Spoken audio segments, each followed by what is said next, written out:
Hi,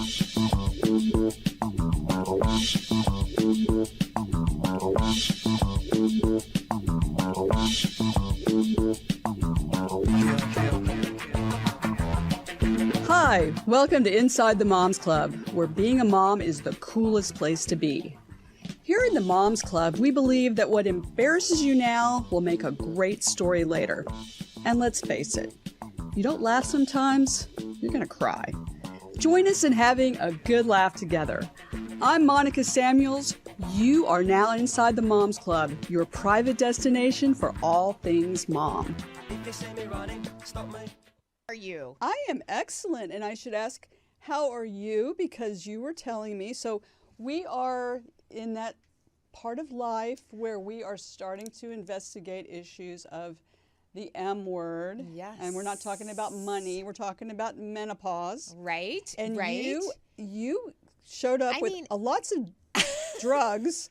Yeah, I think I caught a little bit on some hormone replacement therapy this week. It's been, an interesting many phone calls and appointments. I learned a lot, and my background is nursing, so I thought it was fascinating all the way around. So yes, I'm pro all my new medications. Well, there is so I started to do some of that, and then the doctor that I was working with gave me this calendar. She said, "We have to give you this medicine on a lunar calendar." Oh, and so she sounds said, like natural family planning or something. Something like that. She's like, "Okay, so you do 3 twists on Monday. You're going to do 3 twists of this and 2 twists of that, and the next day you're doing 4 twists of that and 5 twists." So I gave up. I would fail because I couldn't keep up. But I really did it because I take a class, a pure barre class that I love. Really for my mind, most of all. I find that it part of my day, but I could not get rid of my hip pain, and I felt like I didn't have enough hormones flowing through and that I needed to address it. So anyway, it's no secret. Everybody goes through it, and so why not feel better? I didn't know that hip pain, I've had a huge hip problem, right? But I didn't know that hip pain was connected to all that. Oh yeah, I mean that. Yeah. Oh. Tendinopathy. So, okay, well, I need that. Yeah. Gluteal tendinopathy. Learn more about all of this. So I'm hoping that helps along with doing other things like taking care of myself, whether it's the walking, getting outside, all of the things that we should be embracing on a regular basis.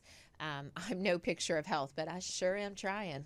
Well, so that I was really fit for quite a while. And then I broke my foot, literally. Yeah. I took 4 steps in my own house. My foot twisted. It broke. And I was a year of, I had a screw put in my foot, and then they had to take it out. Yeah. And then I was on one of these knee rollers because I hated crutches. And then the knee roller caused my a hip labral tear. I mean, it's like one thing after another. You've got some issues, Monica. But I've never been limber. Not even, but you did I have no flexibility. What was the procedure you did for your hip? Just really quickly. Stem cell replacement. Yeah. And actually, that actually worked. I mean, it made a huge difference because you saw me right after I had the procedure. It was very painful. I went from friend to nurse ASAP. I invited her to join me in Florida on a vacation. But little did she know it was mainly to make sure that I could walk. Little did I know I was there. She had to help me up the stairs and into the car and all this stuff. But it was an honor. A good friend to do such a thing. But now I'm trying to get back into shape again and trying to get there. And so when we recently went to outside of London, we were in the English countryside, which was tons of fun. Although it's Julie put me on a horse, which was not so great. I feel the horse spirit, you really need to grasp one. I tried to get you to talk to your horse, lean over and pet it, get that energy going. Okay, well, I can see her face. No, I love the horse. The horse is very nice, but I have a little problem with germs. Oh, so she told me to pet the horse, and then I had to reach for my hand sanitizer. It was all a little much for me. It was kind of a little too much. But then, so we did that. Yeah. And then we took a walk in the English countryside, which they teased me because I brought my purse. And they're like, who brings a purse to a hike in the English countryside? Yeah. But we got to be late at night, and we were afraid it was going to be too dark to walk back. and who had money to pay the taxi when we had to walk, when we had to take Thank the taxi God back. for your cashmere sweater and your fancy purse on that, or we never would have made it home. That's right. Anyway, we're trying to be healthy. But the biggest thing was the yoga. Oh, God. So we took a yoga class from a woman who's very serious. She was really good. I mean, she was excellent. Really good instructor. And I said from the beginning, I'm going to be on the back row because I don't want anybody to see this, because it's just not something anybody should have to see. Right. And that worked fine. I mean, I did most of the poses. A few were like, there was no way that was happening. But the worst thing, so it's silent. You get on the back row and you think, okay, I'm safe. Except, like I said, I'm not limber. I got lots of issues. My knees were cracking so loud. Yeah, to the point where I was like, people in my class, they were laughing back there. Okay, they laughed. I got the giggles. And I don't blame them because, so I'm trying. We are trying, but we have somebody who can really help us today. I think it's going to help us a lot, which is why we should mental health. Get straight to our guests, because yoga, I think we're going to learn a lot, and cooking. It's going to be great. Yeah. So let me introduce our guest today. It's very exciting. She is the granddaughter of the illustrious author Ernest Hemingway. And for those of you moms out there who have not heard of him, that is a shameful statement about our educational system in this country. You need to look that up. He's a very famous author, but she's famous in her own right. That's right. She made her silver screen debut at the age of 13 in the film Lipstick, and then she was nominated for an Academy Award for Woody Allen's Manhattan. Since then, she's made over 30 films and TV appearances, and today she pursues her passion for yoga and health, and is now the voice of holistic and balanced health and well-being. Please welcome Mariel Hemingway. Welcome to the Moms Club. Hi, Mariel. Thank you for having me. Yeah, and you're a mom. And she's a mom of 2 daughters, and an author herself. I could go on and just read your biography, and then we could say call it a day, because you have quite a list of accomplishments. Oh, that's very sweet of you. Well, it's really fun to be here. I hope my background doesn't get too crazy. Yeah, you might have some animals run through. We never know. Yeah. People. Oh, the cat will probably jump up on the table. We love it. It's very pretty back there. Yeah, very nice. Well, let's start. So there's 2 facets to this we want to talk to you about. One is the physical health side, and then we'd like to talk to you about the mental health side, because you put it all together, and that's what we need information on. So I want to start with the physical side, because as I said, if you're kind of a mess like me, and particularly with yoga, do you really need someone in the class who's cracking and creaking? Like, what's the mindset? Like, how do you get into that? Let me explain something about yoga. I've been doing yoga since I was 26 years old, which means I've been doing yoga very long, many, many decades since then. Anyway, yoga is really just movement with breath. If you're not breathing, then you're really not doing yoga. You're just doing exercise. Now, and the reason why there's that delineation is that breath has the ability to heal, cause the creakiness to kind of mellow. And it really doesn't matter. Yoga's not a competition. It's not like other exercise sports. It's really about you getting in tune with your body on the inside so that you can be aware of what suits it best. Does that make sense? It does make sense. Yeah. Well, it makes me feel better too. Honestly, I was treating it as a competition, because I was there with Julie and our friend Jennifer, who there's nothing Jennifer doesn't do that's just perfect. And so she was right in front of me, and I'm like, oh, show off. It's like I'm about to fall over on my face when I'm doing, and she's doing it great. But yeah, if I just internalize it to myself, just focus on what I'm doing and not all these people. It really is just about you understanding that your body is tight in certain areas, and you're talking about hormones and your hips and all these different things.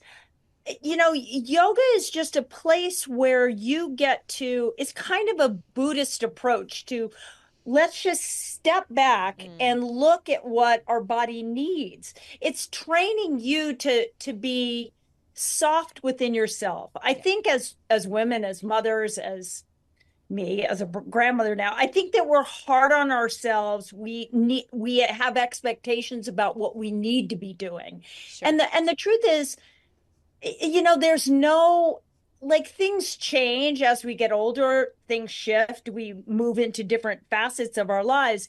And it doesn't mean that you move less. It means that you move with more compassion and awareness of yourself and your body. So that's why there's this the idea that if you focus on your breath during this movement, it shifts the way your body will move and how you feel about it.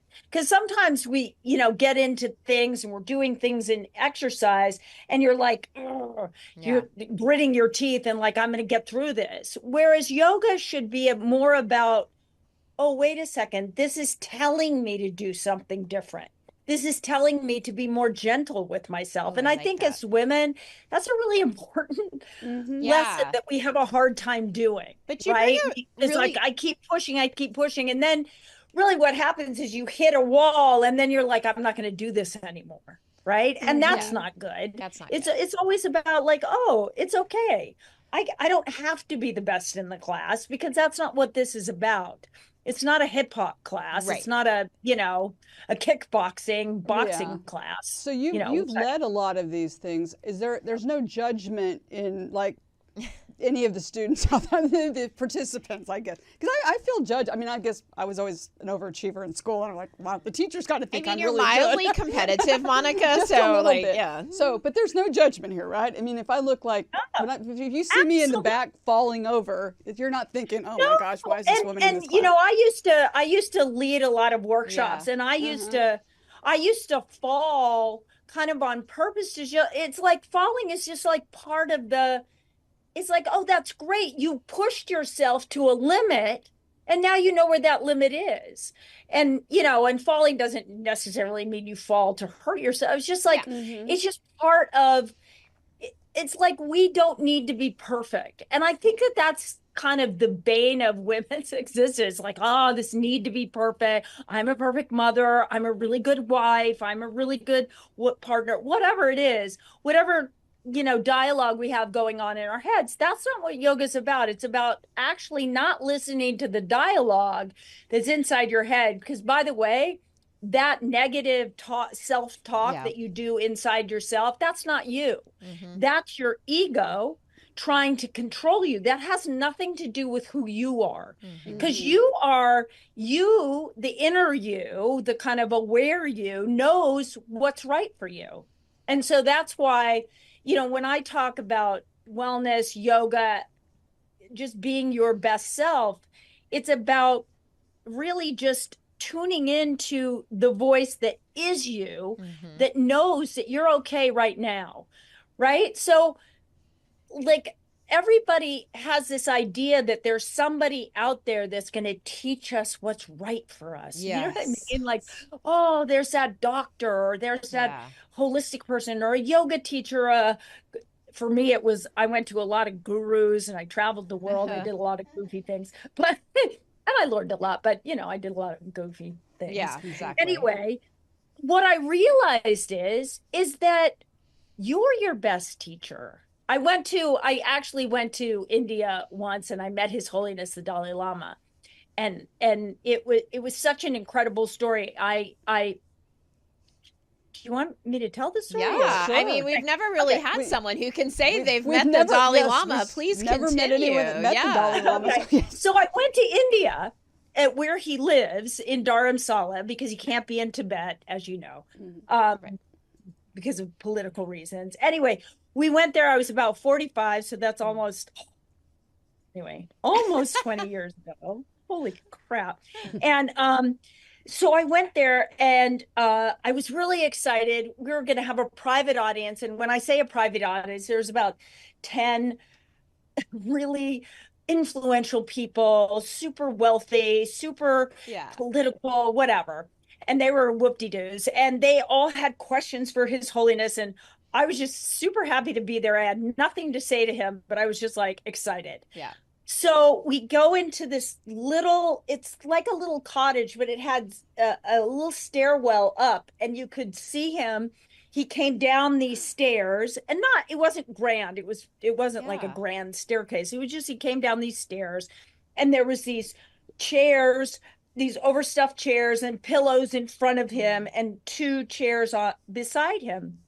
And we all kind of were waiting for him. He came down and he directed me. He sat down and he directed me, of all people, to sit down next to him. And I was super excited. So I sat down next to him. And first of all, I just want to say that listening to a man of such, like, he's, like this great leader kind of, and just listening to him, and I wasn't in worship of him, but I was pretty you were in astonished big awe. by, in awe. Yeah. And watching him listen to people was extraordinary. The fact that he took it when a person asked him a question, he looked them in the eye as though they were the only person in the room at that time. So that was the first thing that really touched me. The other thing was he didn't say much in response to their questions. But he listened with such attention that the person felt so incredibly heard. So that was number one. And then I just watched him, and periodically he would look over at me and he would smile, and then he would giggle.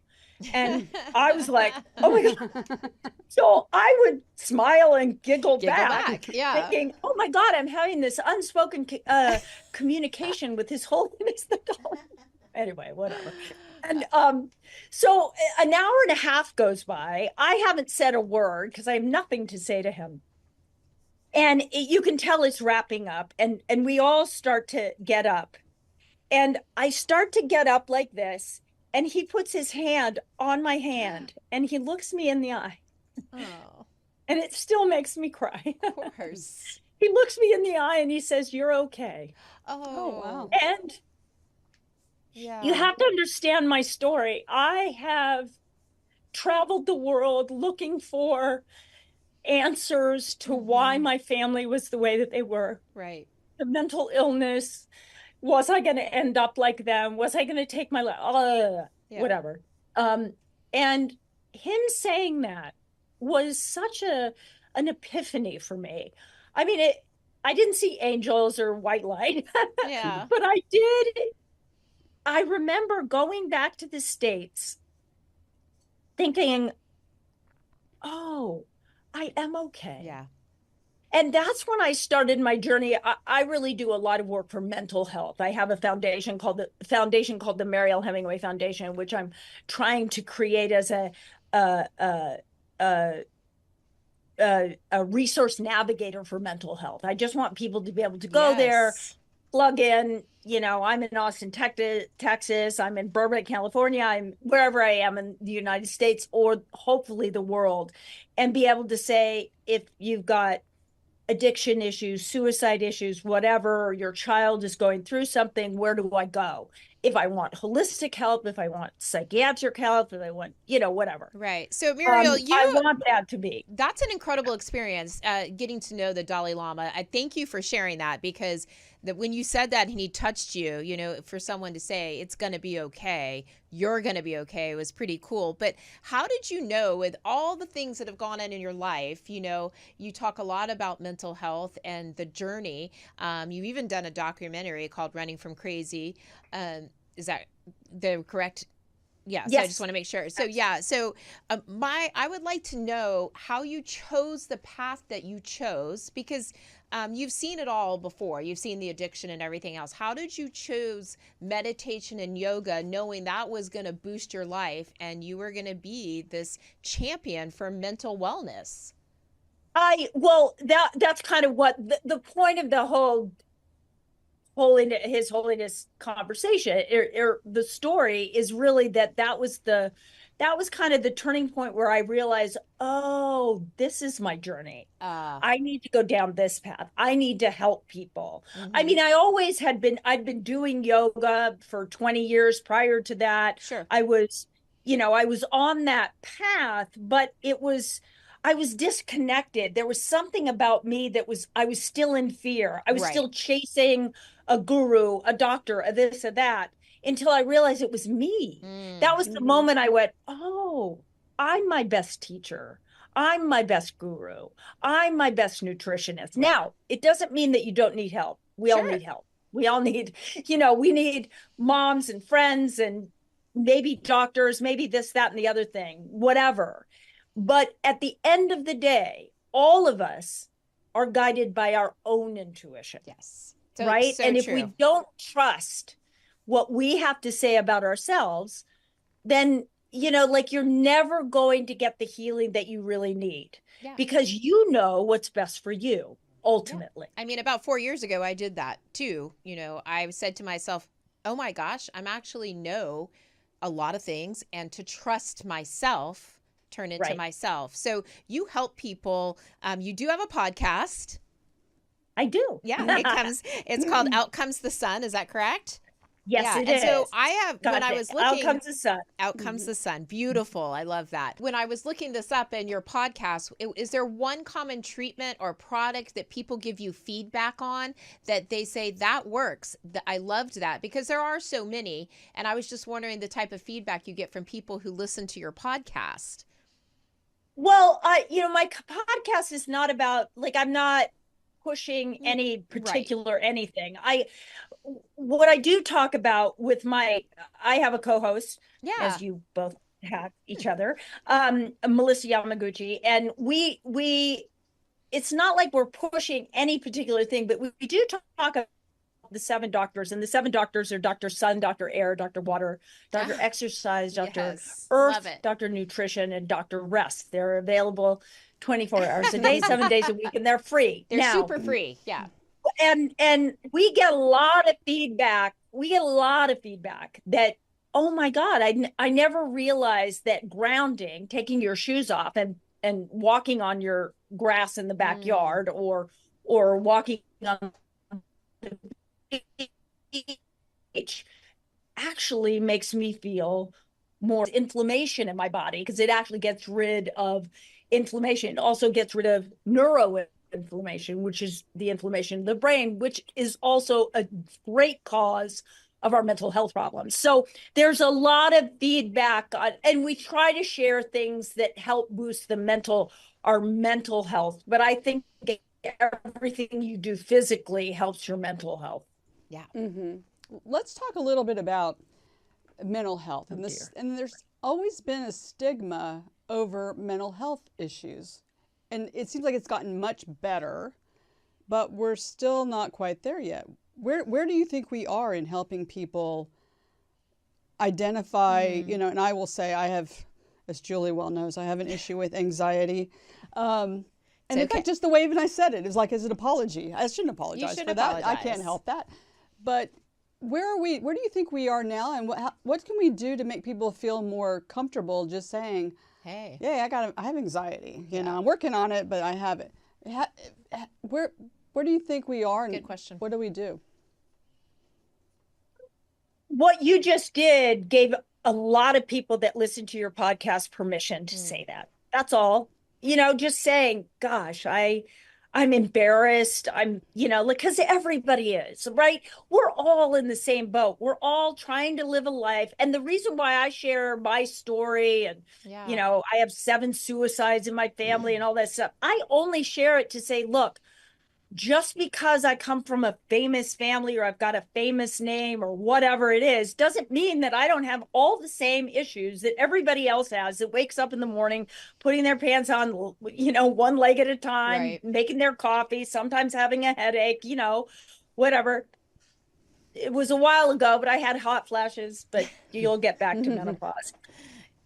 Can't wait. But anyway, it really is about just talking about it. You help people by saying that you're embarrassed about it, because that makes people feel comfortable. They go, oh gosh, I'm kind of embarrassed about that. And then you realize once you've said it, are you really embarrassed? No. Yeah. Because we're not embarrassed if we have a headache. We're not embarrassed when we get a cold, but we're super embarrassed if we have a day where we're anxious. Yeah. Like why? Do you Our think brain is connected to our body. So these things are working in conjunction. So sometimes physical things are manifestations of the brain not being happy. And sometimes the brain is a manifestation of the body not being happy. Right. do you think this country is getting better about bringing it to the surface and talking? Yeah, I think I just did a speaking engagement in Spain, and they're I mean, they have a whole belief system. Yeah. They kept saying to me, well, gosh, we sort of believe if you talk about suicide, it might encourage people to take their life. And I was like, whoa, no, Yeah. no, it's not that way at all. The more you talk about it, the less power it has. That's true. Because when That's you for keep anything. things in the darkness, they get bigger. They get You know bigger how it and is. It's like scarier. your problems that you don't discuss. You know how big they get in your brain. You wake up in the middle of the night. It's like, Yeah. You're like, this is like taking over my life. Whereas when you talk about it, it's like it unplugs it from the wall and it becomes less powerful. Yeah. Could not agree more. Could not agree more. Well, I love that you do what you do and spreading the word. And I think that we have people that want to have questions. I think we do too. Yeah, we have some women that would like to ask you some questions as well. And there are Zoomer moms. So welcome, Zoomer moms. Welcome to the Moms Club. Hi, ladies. Well, we know you each have a question for Mariel, so I'm going to introduce each one of you and tell us a little bit about yourself and ask your question. And we will start with Kathy. Welcome to the Moms Club. Hi, thank you so much for having me as a Zoomer mom today. A little bit about myself. I used to have held a couple of elected official positions, currently serving as an appointed position for the state of Texas. I'm so excited to have this network that you put together, Monica, because now my daughter just turned 25, my son's about to turn 21. So I'm in a different phase of the mom world, but the mom world never leaves you. So thank you for letting me be part of this. Mariel, my goodness, you are as stunning as ever, and God bless you for the work you're doing to allow people to talk about mental health. I've got a couple of loved ones that suffer from some pretty significant mental health issues, and it's a family. It takes everybody to help out. Yeah. With moms nowadays, if you're a new mom starting out and you've got social media, which can be used for good in things like this, but so many people compare themselves to that TikTok mom or Facebook mom, or I'm probably showing my age saying Facebook. What advice do you give to a new mom who doesn't just have the noise that I had in my head back when my kids were little, but they've got people who look perfect like it's easy? What advice to them? Great question. I mean, you've hit on one of the most important things that I think mental health issues are so prevalent, especially for the youth, because social media is destroying their view of themselves. They're thinking that, oh my God, I'm not as perfect. And by the way, like I was sitting here trying to make sure that my lighting was okay, because you don't want to be ugly. We do these things, but nobody's going on social media putting their ugliest picture up and, being all open, or people that are doing that are kind of doing that. I don't know. And comparison is just the bane of anybody's existence. Comparison is the cause of more pain and more suffering, especially for the youth, because they're comparing themselves to things that aren't real. And so I think there needs to be education to our youth about what social media is. Yes, it's a great tool. It enables all of us as women to get together and be excited about meeting each other and talking about being a mom or whatever it is you're going through in your life. But we have to know that there's limitations to that.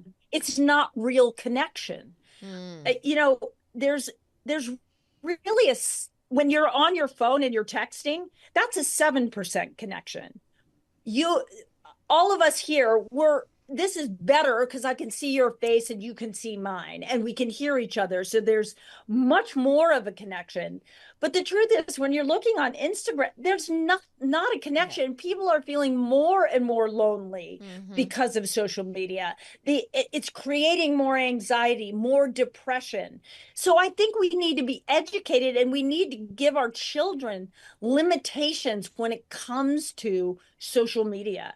Look, it's not going to go away, but you have to say, look, when we're eating dinner, you cannot be on your phone. That's just a no-go, right? And by 8, 9 o'clock, that thing's shut down, unless your kids are, out and you got to stay in contact. But you know what I mean? We've got to start going, look, my real connection with my children, real connection with my spouse or whomever you're living with, that's what really matters, right? We need to highlight the reality of real connection. Yeah, true. As a society, how we actually get the power back, because we put so much power into social media that even if you're, like, I wrote a book, and to sell another book, they ask me, well, like, what's your numbers on social media? And what's it matters so much. And today, I can't even walk through a room without saying something about,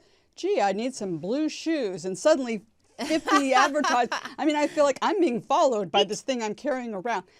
I mean, I know. We need to consciously take the power back by being more connected, I think, is what you're saying, with other people, like intentionally saying that object goes away. Nothing will replace true connection. Which is absolutely. And your question was just so right on, because it's just so very important, Kathy, to really address that issue. So my advice is, let's educate our kids. Just hey, this reality, we know it's not going away. We know we're not going to unplug you completely, but let's all come together and decide, okay, here are the times that we can't do it. That it's really important that we go, we go for a walk together and we don't look at our phone. Nice. Right? Nice. Yep. Cindy, welcome to the Moms Club. Tell us a little bit about yourself, and do you have a question for Mariel? Are you there? Hi there. Oh. Can you hear? Hi. I am retired airline employee for 25 years, and I come with a 15-year-old boy. Yeah. And very proud mom. And my question, firstly, thank you so much for sharing your story with us today. I too have mental health in my background. My mom was manic depressive bipolar. And so growing up with the ups and downs and the ebbs and flows, and not really understanding what it meant. I'll be 55 this year, so I didn't understand what that meant when I was 8 and 9 years old, working through treatments and whatnot. So thank you for giving mental health a voice. And my question today would be, it's taken you a while to get to the place you're at today. In the moments that you wake up and you're not feeling great, what is something you go to that helps you get back into that good thinking, those positive thoughts? What do you lean on? Good question. Thank you. Thank you for that question, because it's so important, and it's actually super easy. One of the greatest things that you can do if you're not feeling right, or you wake up and it's just, or things aren't working, you're sitting in front of your computer and just things aren't working out, I go for a walk. And if I come back and I'm still feeling that way, I go for another walk. So what we have to understand about anxiety, depression, and all that stuff, it always changes. Always. Everything always shifts, because energy changes. Energy is always in movement. It's always in motion. It's always changing. So to literally physically move your body will help you to get out of that state. I'm very conscious of my mornings and how I spend them. So how I wake up really will define the kind of day that I will have. So one of the big things that I try to do when I wake up is to take a few moments, or a few minutes to be grateful, to just think of all that I'm grateful for. My good health, I live in this beautiful place, my husband, the really good friends in my life, and just really say out, kind of whisper out loud what you're grateful for, your kids, all of it. And then really kind of try to be present throughout the morning and visualize the day before you get up out of bed. Visualize the day you want to have, right? I call it kind of the perfect day meditation. So you're lying there and you like all of a sudden you start thinking of just this really great day, right? I see myself as I was lying there this morning. I'm going to have a really good podcast with my new friends. I'm going to meet these lovely women. It's all going to be, it's all going to manifest into this day. And 90% of the time, and I also do that the night before I go to sleep, I try to visualize. I'm not always successful. I'm not a perfect human, but yeah. I try to imagine the day that I want to have the next day. And I'm telling you, it is the most effective thing I've ever done in my life. If I have speaking engagements and I visualize it or whatever, it's like the day just unfolds the way now, does it happen in a specific way? No, but the day, like I feel the way that I wanted to feel, right? And I feel like we're computers and I think we can program ourselves, but I think we forget that we have a lot of power that we don't acknowledge in ourselves. So it gets back to energy and frequency. We are electrical beings. That's why I talk about grounding, because when you put your feet on the ground, there's an electrical impulse that comes from the earth into your feet, and our feet have thousands of pores. So you take in that energy. That's what gets rid of the inflammation. But it's all of those, they sound like kooky things, but they're not. Yeah. They really, really work, and they really help with any kind of issues that come up. Yeah. I love the idea of manifestation. I really do. Yeah, so. I really believe in that. Angel, welcome to the Moms Club. Tell us a little bit about yourself, and do you have a question? Yes, actually, my background is radio and television, and Cindy had the exact same question I have, and you just said something that gave me another question. You were talking about us being grounded, and it made me think about the medical community itself. Do you think that the medical community and being on medications and whatnot has made us adverse to holistic approaches to our health? Oh. That's a really good question. Yeah. And I want to be very, very careful in how I answer. Because, everybody has their stance on how we heal and how we go about our lives, right? So I am not a big medication fanatic at all. I don't take anything. But that doesn't mean that I think that everybody doesn't need some help or whatever and when it comes to emergency medical care, there's nothing better than the United States. But I do think that especially when it comes to mental health, because that's what I'm more of an expert at, I think that medication can be a good break for somebody who's having an issue, but it's not a solution. It's a Band-Aid. It gives us space to figure out what we need to do, right? We need to tell our story. We need to, whatever it is. But to use medication as like a way to say, oh, I don't need to address this. Right. Because usually our mental health problems come from some sort of trauma that we've buried inside, right? Some story that we're not willing to tell. So I do think that we kind of overuse medication in this country, especially. We sort of like, we want to go to a doctor and have him give us a pill and, Right. we're going to lose weight. And, like, instead of like, but I got to work out and I got to eat properly. You know what I mean? So there's Right. there's a balance, right? And I'm not being judgmental when I say that for me, medication is just not a solution for me. But I believe that these natural ways, like the 7 doctors I talked about, are really amazing ways to find your solution, right? To find what works for you, to address that inner voice, that intuition.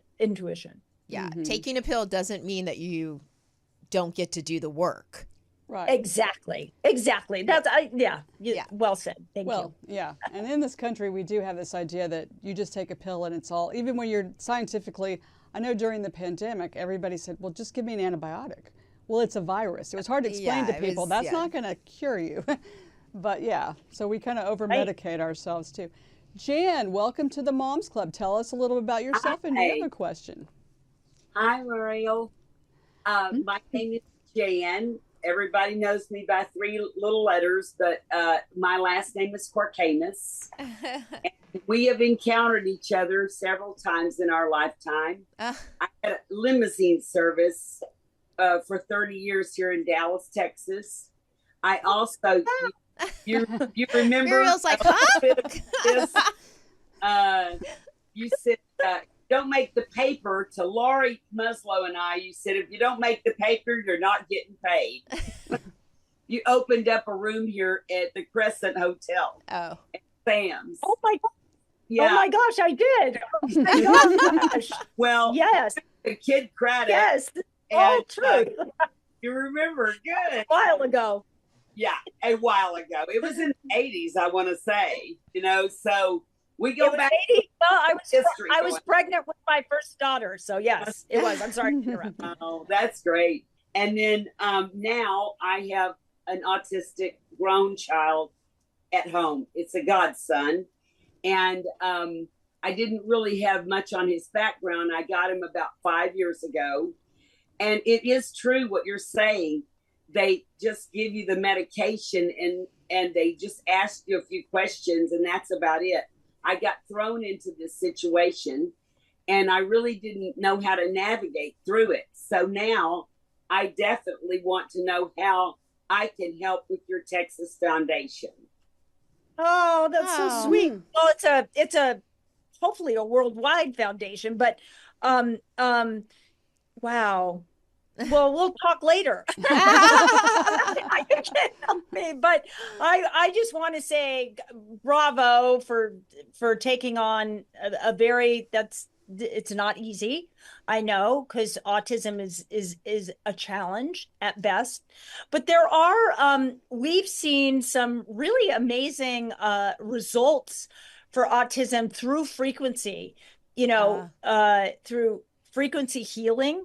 And that's kind of a deeper conversation on how that works. But there's a lot of ways to kind of, because I think in my genius not being a doctor way that there are, it's like a neural pathway thing that happens in the brain that needs to be disrupted, interrupted, and shifted.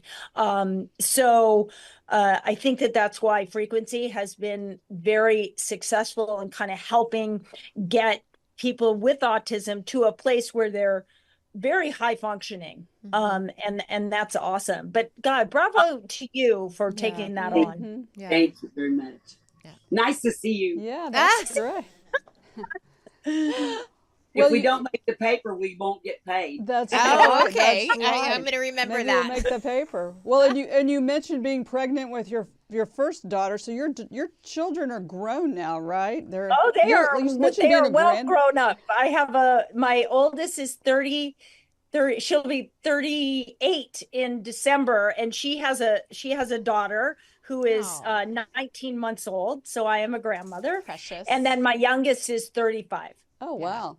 So what's that like being the mother of adults with their own children? I mean, do you feel like how much input do you have in Yeah, you took the question You know, right out of my mouth. here's the good news. Well, I mean, maybe some mothers are different, but I feel like I'm perfectly happy not to have much input. I'm just perfectly happy to show up and have the best time ever with my grandchild, because you will know this when it happens to you. It's just a different situation. You don't have the same responsibility. You don't have the anxiety about, you didn't not sleep, you get to have them. You're fully rested. Yeah. You have a lot of fun with them. It's just a different thing. I mean, there's certain things I go, wow, they're, the baby's still sleeping with them. Okay. Okay. I just keep, I'm not, it's like, it's not my journey. Right. Yeah. And by the way, my granddaughter is amazing, so it must be working. Yeah. I've never been one to think that I needed to control their journey or their situation. So I just love being a grandmother is really kind of extraordinary. And it also shifts your relationship with your child. Like my daughters and I being, having two adults as children, it's what happens is there's this shift into you're always mom, but you're also a friend. Yeah. And that's kind of beautiful. And I didn't realize how profound that would be, because I lost my mother when I was much younger, and we hadn't gotten to that place, and she was sick, and all of that. So it's beautiful. Well, that's very happy. That's awesome. Actually, I can't wait to be a grandmother myself, because I'm just that fun. I like to have fun with the kids. Yeah, you would be the. I mean, listen, cool I want to shower them with die and come back as your grandchild. Let them, it would be amazing. Said they would be amazing. So I'm looking forward to that when I have none of the other responsibilities. Like, I'll just let their parents deal with the fallout of they're very spoiled because their grandmother spoils them. Well, thank you so much, Mariel. I can't believe the time has passed. Where do we find your podcast, and what's your next project? What can we look forward to? It's called Out Comes the Sun, and it's on, YouTube and Spotify and Apple and all whatever, wherever you find your podcast. And then I also have the foundation, which is Mariel Hemingway Foundation.org. Okay. And that's Hemingway with one M. Mariel, just so you know, in case you're not familiar with my grandfather's work, 1M. And then I am I've got 2 television shows kind of based on my family history and legacy. They're not documentaries. They're based on my grandfather in the 1920s in Paris, and then he's in Cuba, and then there's part of the show which will be about me and my sisters in the 60s, 70s, and 80s. But the through line is mental health, kind of. That's the unspoken through line of that project. And I've just got a lot going on. My husband created a chamber that pressurizes you at different altitudes. So we've got a health and wellness facility here in Southern California on Pacific Coast Highway, which we're about to open in another month. That's so exciting. And that'll have hot plunges and cold plunge and saunas and all kinds of different things. Yeah, that's very exciting.